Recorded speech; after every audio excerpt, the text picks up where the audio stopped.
Dans les Landes, la forêt n'a pas toujours existé. Les anciens de ce pays m'ont raconté la Lande d'autrefois. Ils m'ont raconté les bergers sur leurs grandes échasses et leurs troupeaux de moutons qui parcouraient la région en quête d'une maigre pitance. D'ailleurs, mon grand-père, Jean Bertrand, était l'un de ces bergers. La vie de berger était austère.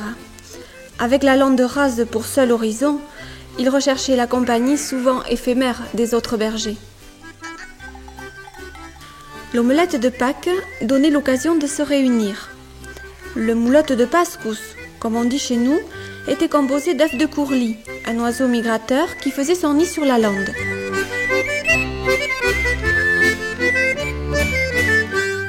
Dans la Grande Lande, les habitants étaient peu nombreux dans les bourgs.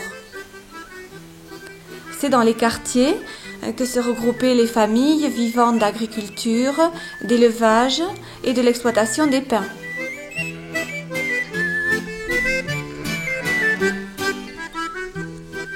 L'écomusée de la Grande Lande met en évidence aussi fidèlement que possible tous les éléments du quartier de Marquèze à la fin du XIXe siècle.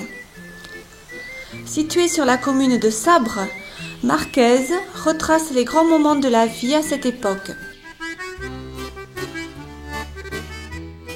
Sur le quartier, on trouvait la maison de maître, la maison du métayer, la maison des brassiers, mais aussi le jardin potager, le poulailler perché, la loge à cochons et le four destiné à la cuisson du pain et des viandes. Les bâtiments étaient dispersés de façon très aérée sur l'Erial. Tout près de l'Erial, on trouvait le champ. On y cultivait le seigle, le maïs, le millet et le panis.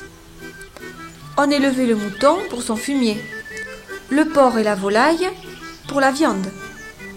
Les poules et les dindons vivaient en liberté sur l'Erial. L'Erial était donc en quelque sorte un espace de vie où les hommes et les bêtes se côtoyaient librement.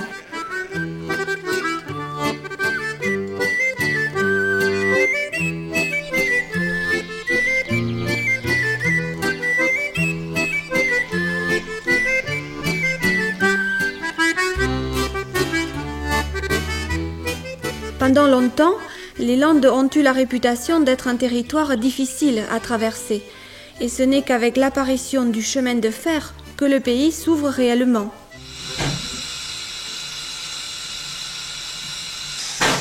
À Sabre, on avait notre train à vapeur, qui maintenant est classé monument historique.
Depuis 1889, cette voie ferrée reliait Sabre à Mimizan pour le transport des voyageurs et du bois. Aujourd'hui, elle permet d'accéder à Marquez.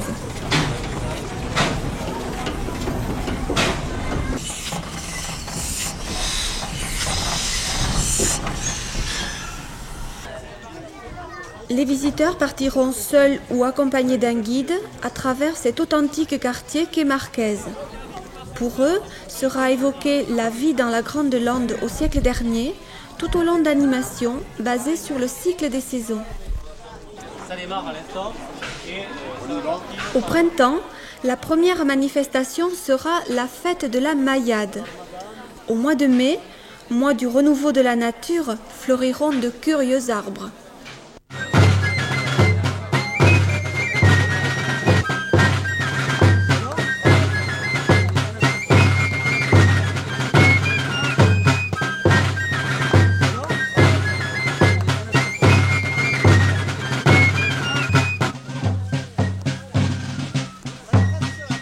Au son des fifres et des tambours, les jeunes du village plantaient un de ces mâts, décorés de lierre et de papier de couleur.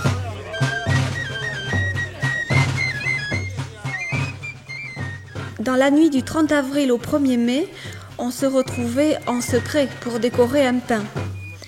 J'aimais bien façonner la couronne avec du lierre. Maintenant, c'est ma fille qui va perpétuer la tradition.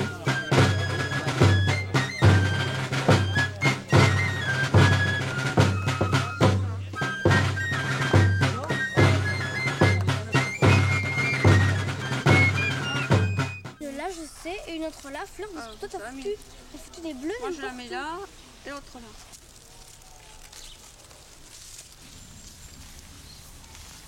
Le mai exprimait dans un langage fleuri et verdoyant des influences diverses, où se mêlaient un ancien culte de l'arbre, des traditions religieuses ainsi que républicaines.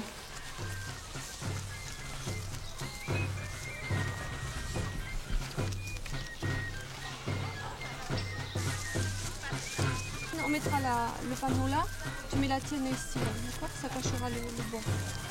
Cet arbre servait à dire l'estime que l'on portait à certains membres du village, le maître, le meunier ou le boulanger.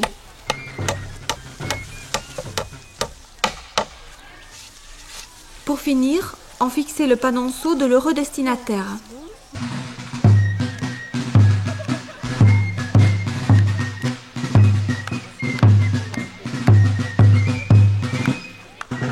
La société paysanne modulait ses activités en fonction des saisons. Différents cycles se succédaient en conjuguant fêtes religieuses, rites de protection et de fertilité, rites qui entretenaient la relation entre les hommes et la nature.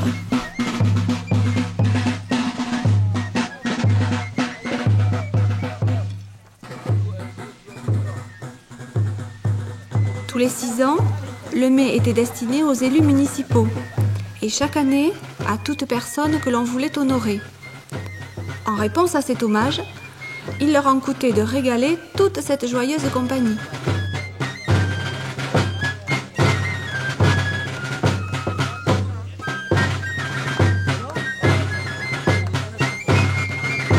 Avant les grandes chaleurs, à la fin du printemps, les bergers déshabillaient les brebis. C'était la tonte des moutons.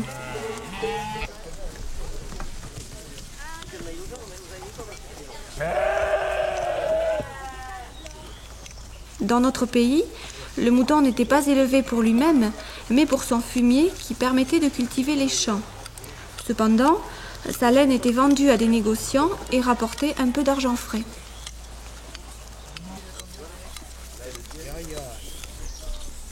On le faisait tous les ans, c'était la tonte des moutons, on appelait ça en notre patois le buscareire.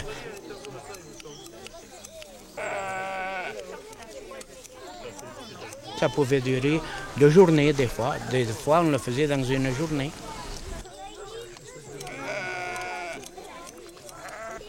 Mon grand-père, il me disait que lui, il avait fait la tonte avec des ciseaux, mais c'était très dur. Ici, vous avez le ressort qui vous empêche de... qui fait on n'a qu'à presser, le retour se fait automatiquement. Sí, sí.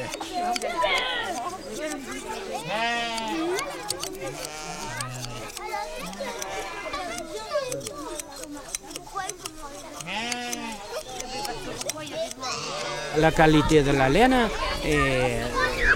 ça vient de la bête. Si la bête se porte bien, la laine, on peut la filer facilement, tandis qu'autrement, on ne sait pas si c'est du poil de chèvre ou ce que c'est. On n'arrive même pas à pouvoir passer les forces des fois.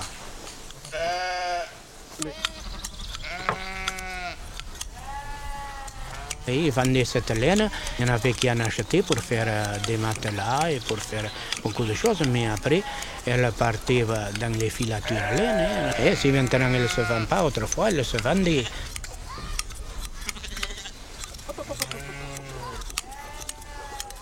Weet je, ik heb het een ding nooit. Met alleen ook een acetuur. Je gaat le coup là, Dieu.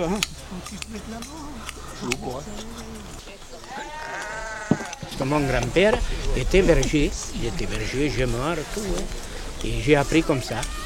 Ça s'apprenait de père en fils, il n'y avait pas d'école.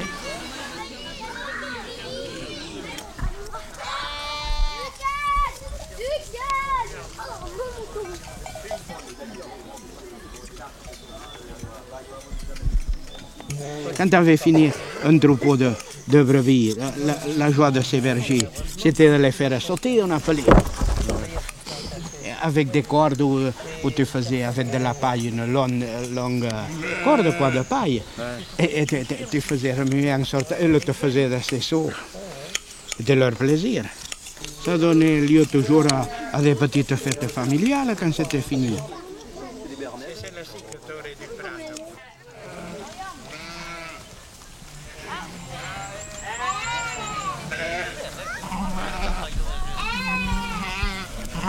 À la fin de cette rude journée, Yvon, Roger et les autres se retrouveront devant une bonne table.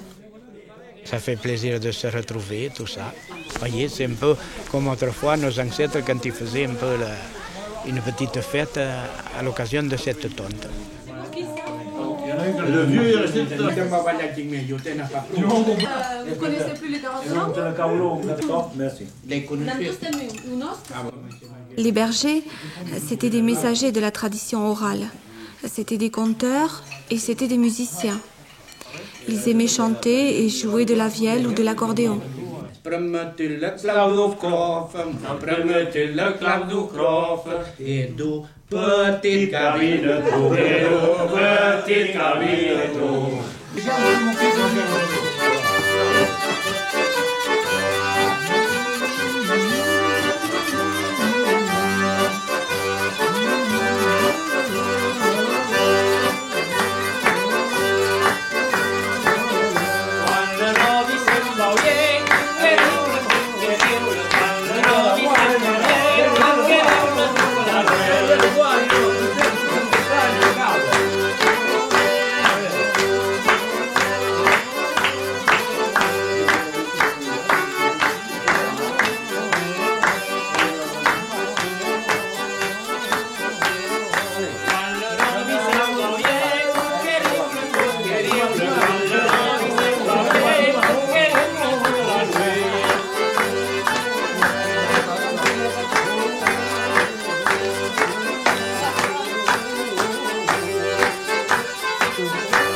Ma grand-mère disait que pour la Saint-Jean, le 24 juin, il fallait marcher pieds nus dans la rosée du matin.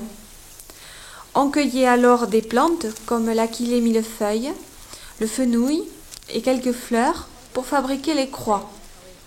Ces plantes servaient à conjurer les mauvais sorts.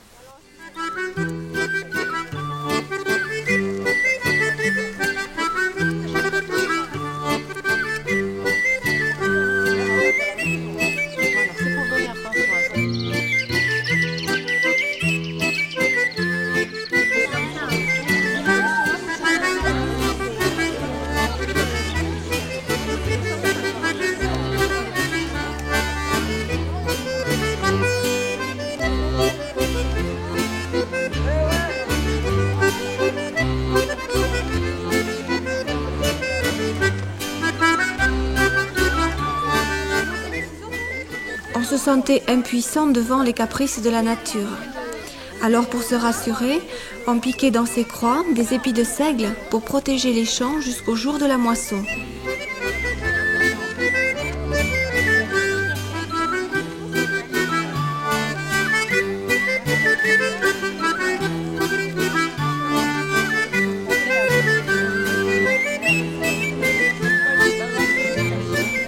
Saint-Yann, le Haus allemand. À la Saint-Jean, la faucille à la main. Dernier rite de protection, Saint-Jean était un repère clé dans le calendrier agricole. À partir de ce jour, les activités rituelles étaient délaissées au profit des travaux des champs.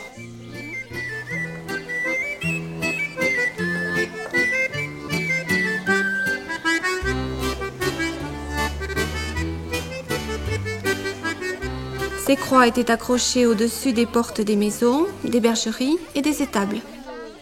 La charpente faite de pin et de chêne constituait l'ossature de la maison.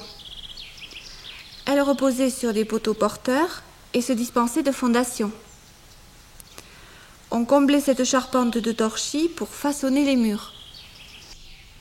La maison devait aussi se protéger des intempéries venues de l'océan. Le dos à l'ouest, contre le vent et la pluie, elle présentait sa plus belle façade au soleil levant. Pas de carreaux, ça veut dire froid, humidité l'hiver. Or les volets seront généralement fermés l'hiver, et peut-être toute la journée. Alors, il va falloir rechercher un maximum de luminosité à l'intérieur. Alors vous verrez que les murs et jusqu'au plafond sont peints en blanc.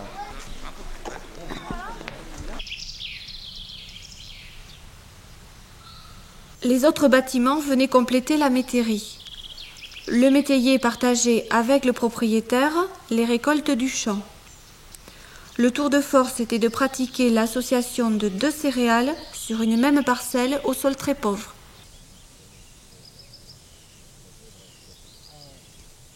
Alors, le semis de maïs est donc réalisé fin avril, début mai. Il faut sélectionner la semence. Alors, pour ce faire, on utilise uniquement sur un épi de maïs les grains qui se trouvent sur le milieu de l'épi.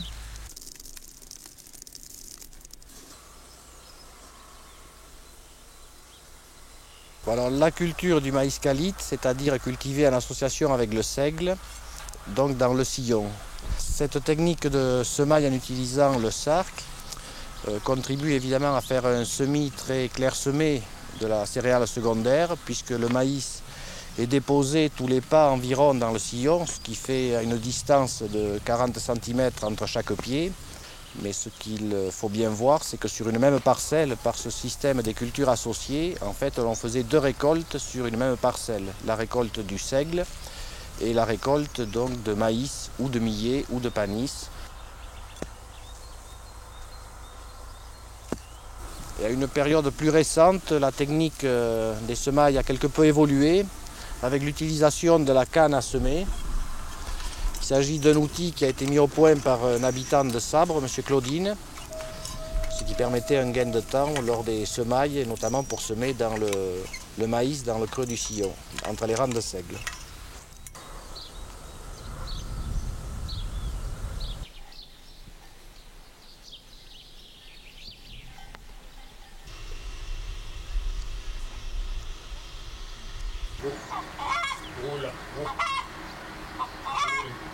Alors l'utilisation des bœufs autrefois était très très variée. Ça pouvait aller d'aller au marché vendre quelques produits sur des distances assez courtes, bien sûr. C'est des animaux qui font en moyenne 3 km/h. C'était la bête de somme par excellence, qui était très très très puissante, plus puissante que le cheval, moins nerveuse, moins rapide, mais plus puissante effectivement que les chevaux.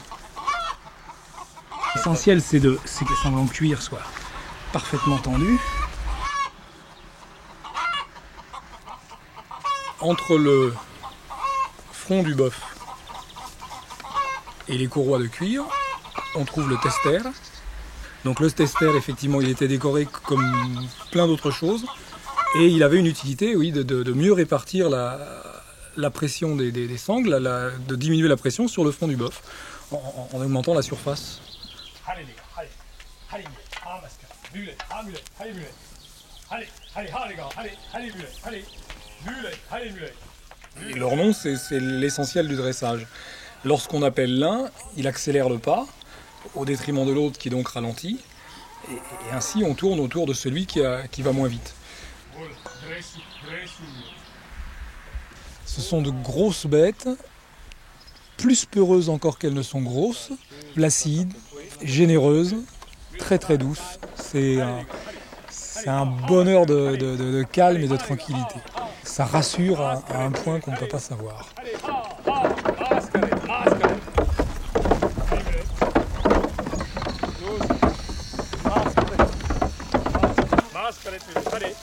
Doucement, masquerette, allez, doucement. Voilà, ouf, ouf.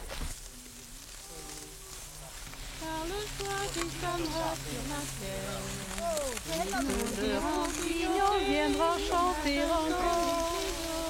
Quand le vent soufflera sur la verte bruyère, nous irons écouter la chanson des blédards. Nous irons écouter la chanson des blédards.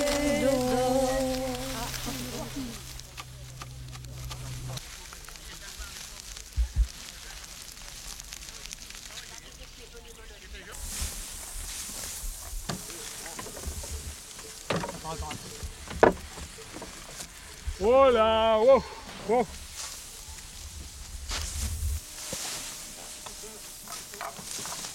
Arrête, mascarette.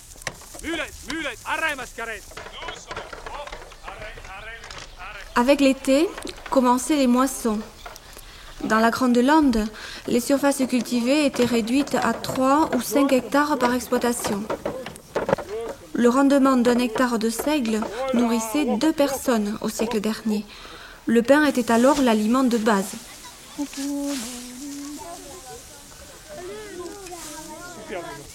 Tout le long de la journée, les bœufs amenaient les gerbes à la batteuse.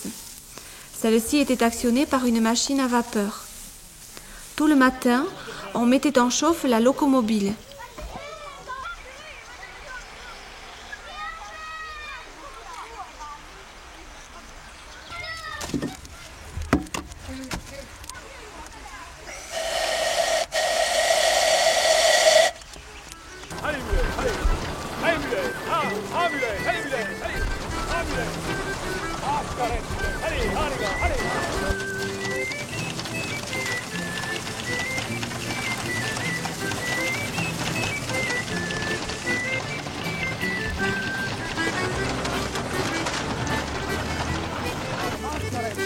Allez.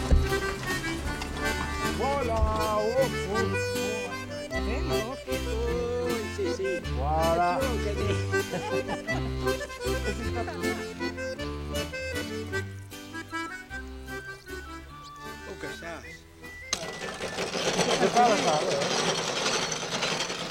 Dans notre village, Maurice Claudine a toujours cherché à faciliter le travail dans les champs. Il inventa la claudinette. Cet outil s'adapta parfaitement aux petites parcelles et à la culture en billot. La claudinette remplaça petit à petit la faucille.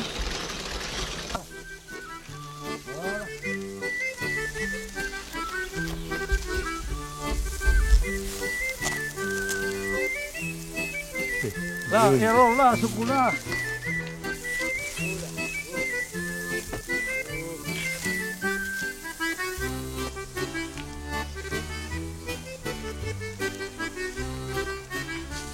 Mascarette.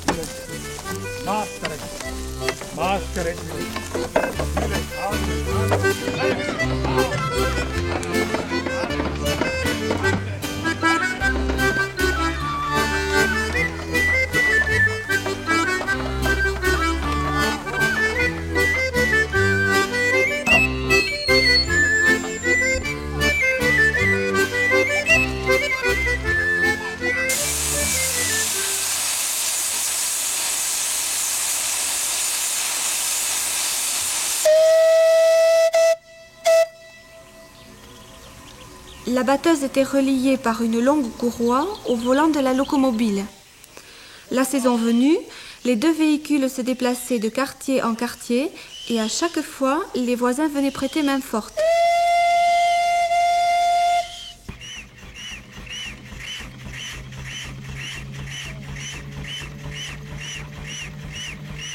mantantiroliru, quaneri petitotte, mantantiroliru, quaneri petitotte, mantantiroliru, petite Jeanne, mantantiroliru, petite Jeanne, mantantiroliru, mi hasen guarda auies, mantantiroliru, mi hasen guarda auies, mantantiroliru, lus petizanie, mantantiroliru, lus petizanie, mantantiroliru, che tal las ei guardadas, mantantiroliru, che tal las ei guardadas, mantantiroliru, sun bienidos, mantantiroliru, sun bienidos, mantantiroliru, per aquí dauan passen, mantantiroliru, per aquí dauan passen, mantantiroliru, cresca baliesra, mantantiroliru, cresca baliesra, mantantiroliru, lusus aos autos digam, mantantiroliru, lusus aos autos digam, mantantiroliru, nos nella mie, mantantiroliru, nos nella mie, mantantiroliru, quan era si io granotte, mantantiroliru,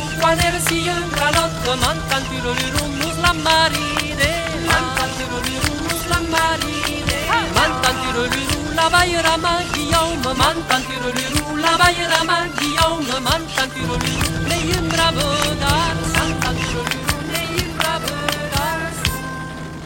Les journées de battage étaient les plus fatigantes. À la chaleur du mois de juillet s'ajoutait le bruit de la batteuse. La poussière a piqué les yeux, mais malgré tout, c'était des moments de joie, car c'était l'assurance d'avoir dans les greniers du pain pour toute l'année.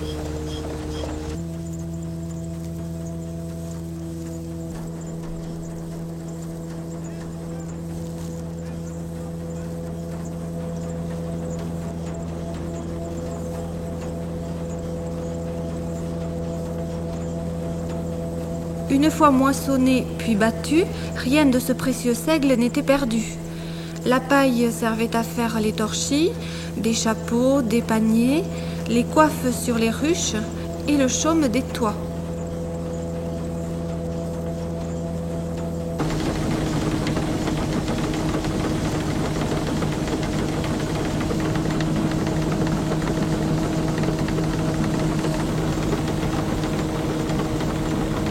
Quant au grain, il était transformé en farine au moulin.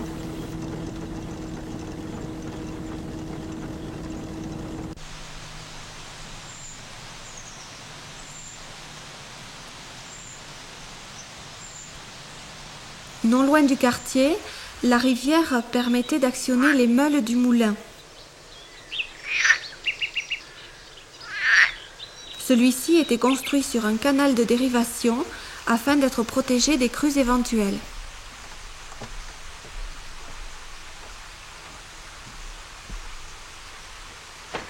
Bien, ce type de moulin dans lequel nous nous trouvons existait déjà depuis le Moyen-Âge.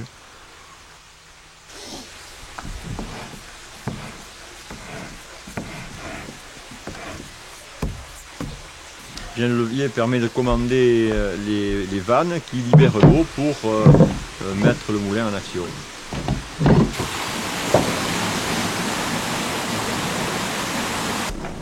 Alors bon, il faut regarder par la fenêtre pour voir si l'écoulement de l'eau s'opère bien et si tout fonctionne bien, s'il n'y a pas de problème de fonctionnement pour l'écoulement de l'eau.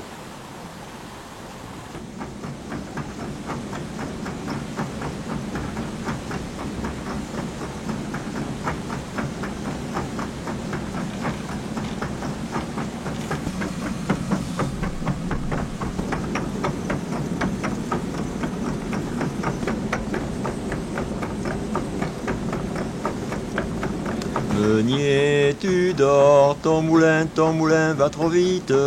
Ça c'est vrai, c'est une chanson qui reflète tout à fait la vie du moulin. Si le meunier s'endort, le moulin va trop vite et risque d'endommager les meules. Donc il faut une certaine vigilance du meunier et ne pas s'endormir.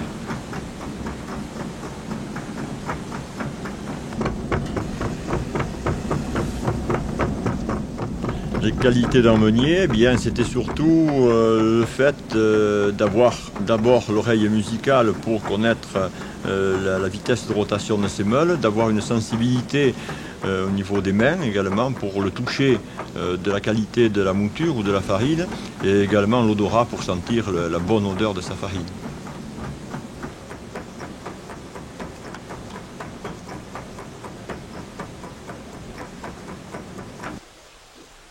Bien, la mouture obtenue, on l'a tamisée dans une sorte de buffet qu'on appelait le butoir, qui était pourvu d'un tamis que l'on actionnait avec une manivelle, qui permettait donc, après le passage dans ce tamis, de retrouver la farine dans le fond du meuble. Alors pour le paiement de son travail, le meunier se faisait payer en poignée, c'est-à-dire on appelait cela la punière, et il avait la réputation d'avoir la main lourde pour parfois même palmer, pour récupérer plus que son dû.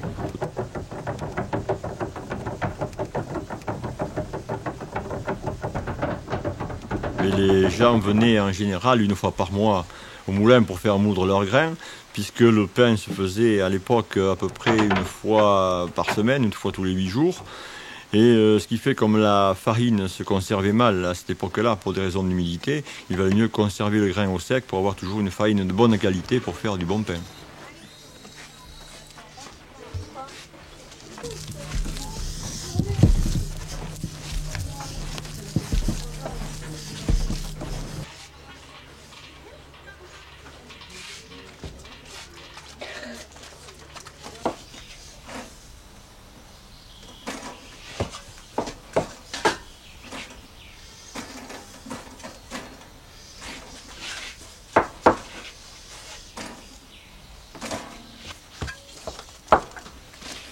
On est en train de peser des petits pâtons là pour faire des pains au jambon.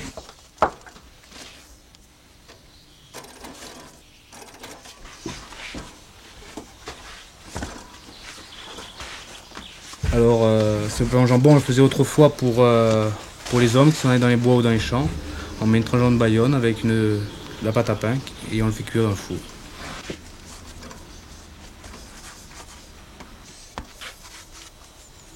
Le pain au jambon, ça se conserve assez longtemps parce que bon, c'est le jambon, le gras du jambon fond dans la mie de pain, ça l'assouplit et ça peut le garder à peu près 2-3 jours.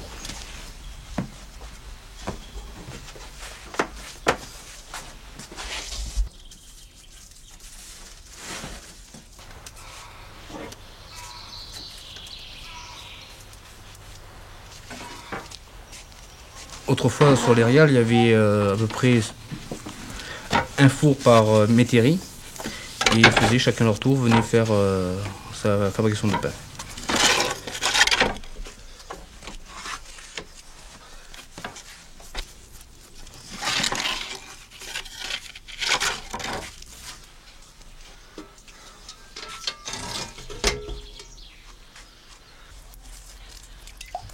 Mais là, nous sommes en train de fabriquer la fougasse, la brioche à fleur d'oranger.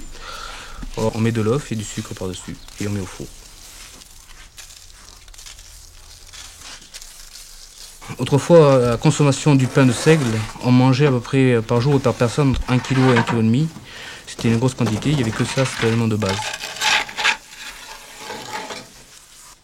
Des friandises, c'était surtout le pain au jambon, c'est le pastis landais qu'on fait actuellement. Le pastis landais, on le faisait pour les grandes occasions, pour les noces.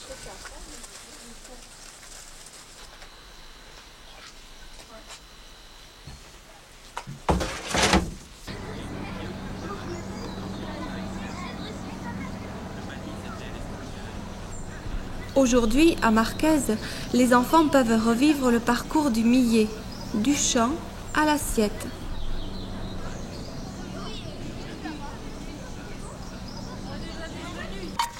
Voilà l'épouvantail d'autrefois. C'est une girouette épouvantail. Là, il faut imaginer que le vent vient de l'ouest et le fait tourner. Vous voyez, on a récupéré une cloche de brebis, des bouts de chêne, et puis le vent le fait tourner.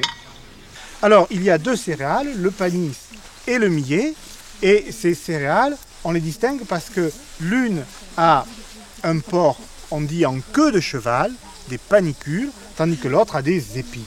Ces céréales, elles viennent d'abord du nom de la déesse latine Cérès, qui est la déesse des moissons. Vous allez les récolter. Oui. Vous en coupez 4 chacun dans la rangée qui est là, et puis les rangées d'à côté. Vous pouvez vous répartir. C'est dur. Bah oui. Ça ne veut pas. Moi j'en ai. Tiens. Tu arrives? Là. C'est bientôt fini.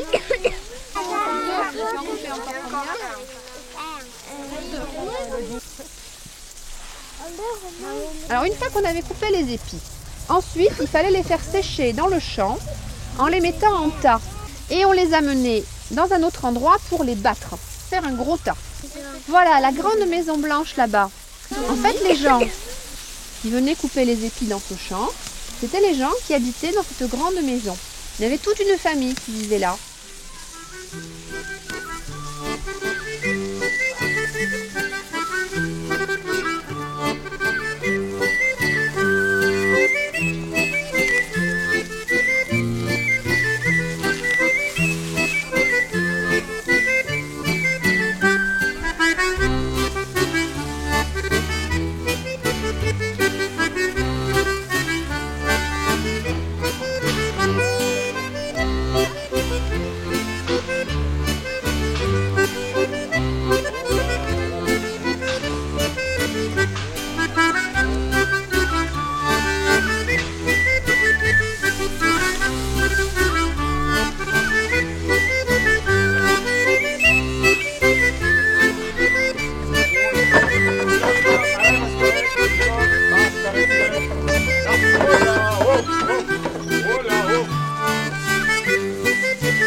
Mascarette rumine. Tu vois ce que...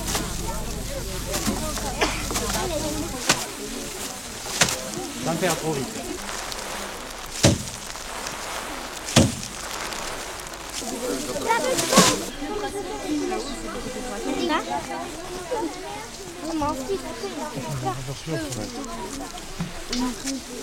Voilà, tu vas faire tourner la manivelle, ça fait de l'air comme un ventilateur.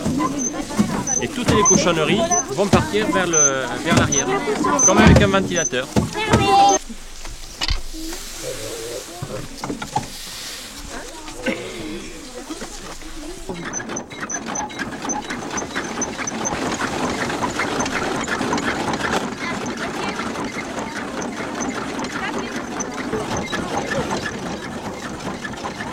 Le millet servait à confectionner la cruchade, une sorte de bouillie qui pouvait remplacer le pain.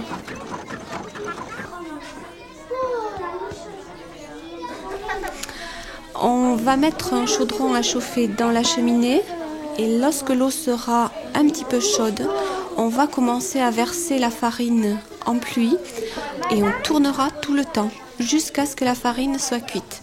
Et ainsi, on aura une bouillie que l'on pourra répartir dans différentes assiettes creuses. Il y a quelques grumeaux, hein? Il y a quelques grumeaux, effectivement. Prendre de pain. Il faut prendre la cruchade. Et cette cruchade, elle se mange avec de la sauce. Allez, il y en a qui n'ont pas goûté encore? Tu as goûté, Nicolas? Il a goûté, Aurélien Gazot? Tu aimes?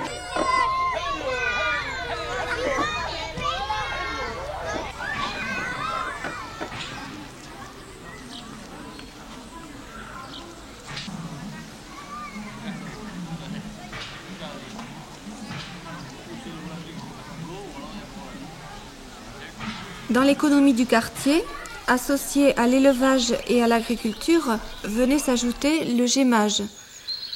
C'était une source de revenus appréciable. On le pratiquait dans la forêt avoisinante. Mon père était gémeur et il gémait le jour et la nuit il gardait les moutons et il dormait au pied de l'arbre. Ici, dans la région, ils avaient une petite exploitation. Ils avaient 4, 5, 6 hectares de terre. Ils faisaient les deux choses, et le gémage et l'entretien, le champ. Tout était basé sur la consommation familiale, les besoins du quartier.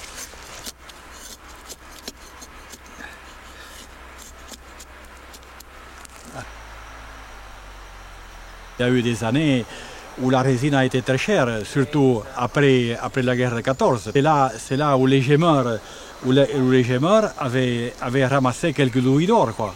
Par exemple, en 1950, ils avaient en forêt de Gascogne 16 500 gémeurs. Toutes les familles vivaient du gémage. Toutes les familles. Hein. À l'automne, la dernière opération de la campagne du gémage était le barrascage. En fait, c'est un temps de saison. C'est toujours ce que l'on voit en général vers la fin octobre.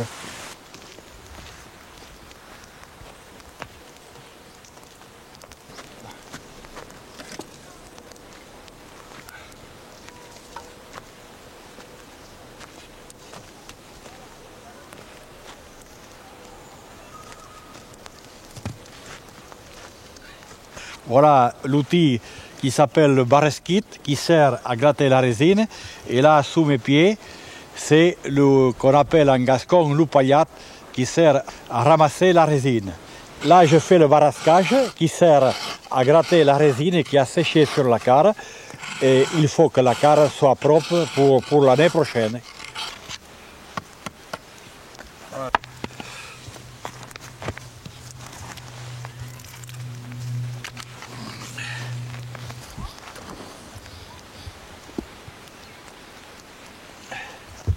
Voilà, quand vous voulez.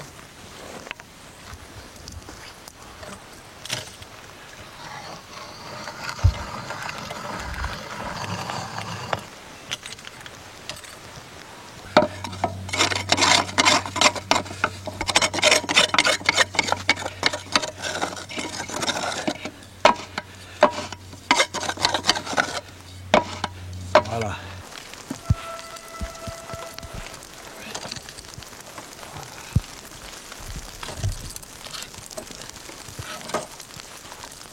Les deux produits de base, hein, c'est l'essence térébenthine et la colophane entre de 65 à 70%.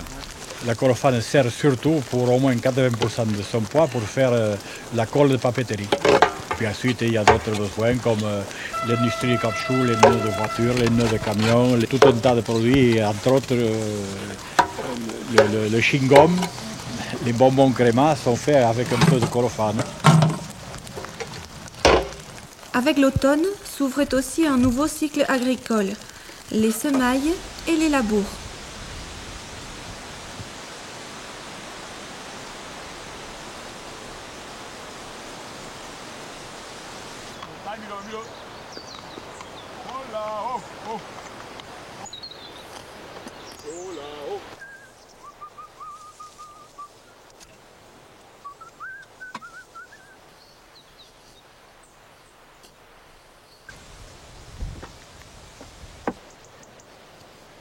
Le premier travail consistait à répandre le fumier de mouton, un élément précieux sans lequel cette terre sableuse ne produirait pas grand-chose.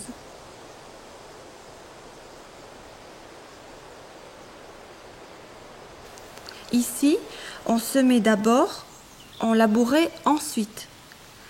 Les semailles étaient effectuées à la volée, en croisant, pour répandre le grain de manière uniforme.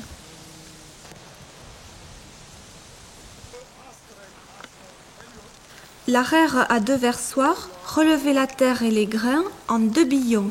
Ainsi, le seigle poussait en hauteur, alors que les sillons se gorgeaient d'eau pendant l'hiver.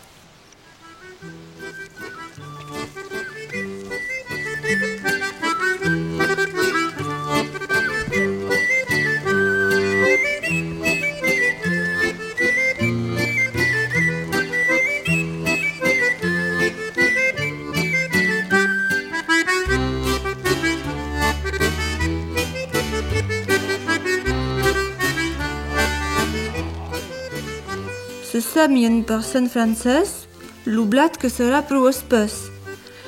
Si l'on sème à la Saint-François, le seigle poussera mieux. Les bonnes années, un sac de semences donnait 5 sacs de récolte.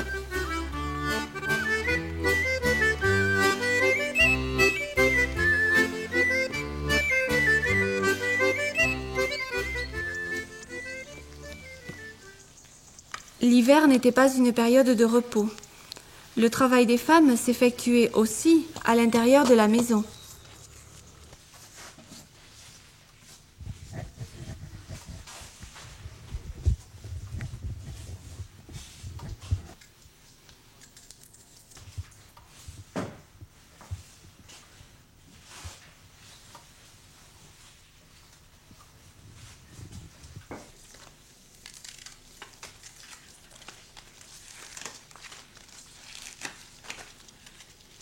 Chaque saison a sa soupe et souvent on peut les reconnaître aux couleurs.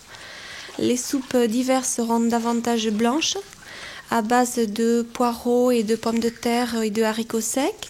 Les soupes de printemps et d'été seront plus vertes, à base de choux et d'épinards. Et la soupe d'automne sera orange, c'est la citrouille.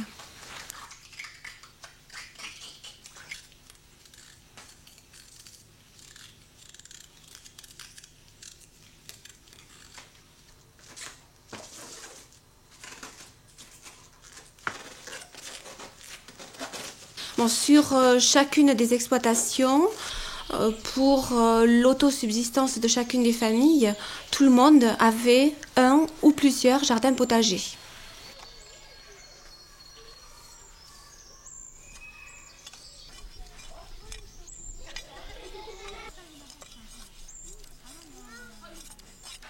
Ça s'appelle donner de la terre, faire de la terre neuve autour des plantes.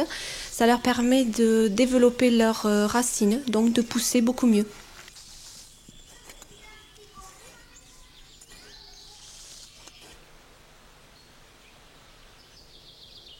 Les cycles sont bien déterminés par les mois de l'année, par les saints de l'année et par les lunes.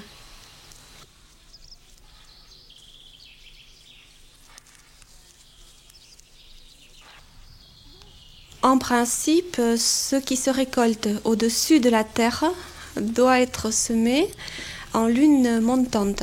Ce qui se récolte en dessous, en lune descendante.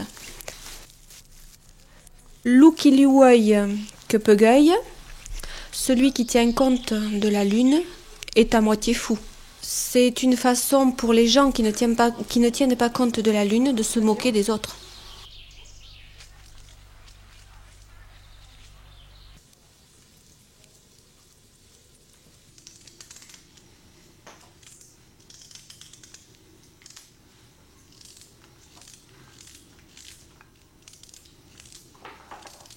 Il y a 100 ans, on va retrouver pratiquement les mêmes légumes que l'on connaît aujourd'hui. Été comme hiver, on aura toujours de la soupe à tous les repas.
Lukihei kumabisa ne pas ni pec, ni hou, ni saille.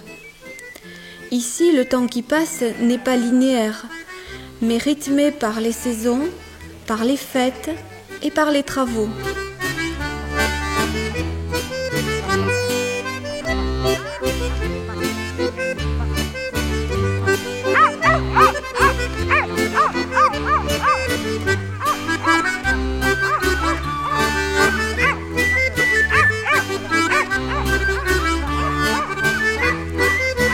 C'est grâce à ces bergers, héritiers de la tradition orale, que les rites et les coutumes se perpétuaient de génération en génération.